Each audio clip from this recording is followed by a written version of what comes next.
So, faced with the problem of fighting a maritime empire on an island, Rome responded with uncharacteristic imagination.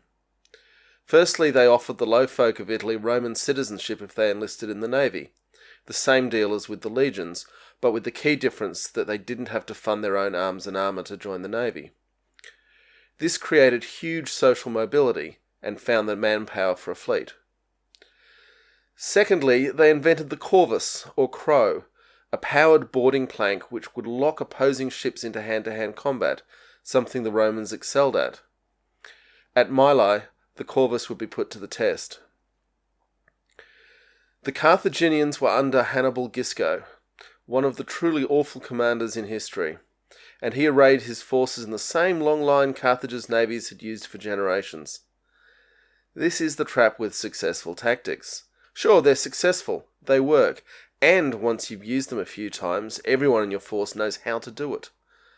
But being predictable makes you vulnerable to a clever enemy. And in Gaius Julius, the Romans had a very clever leader. A rarity in Roman politics as a self-made man, not from one of the great families, he ended up in command after Gnaeus Cornelius Scipio got himself captured at the Battle of the Lipari Islands in episode 29.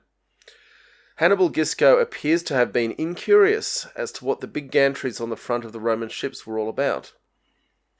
The Romans are thought to have had about 100 ships at Mylae. Of the Carthaginian fleet of 130 quinqueremes, 30 had been trapped with the Corvus and overrun by Roman soldiers before the danger was even comprehended or understood.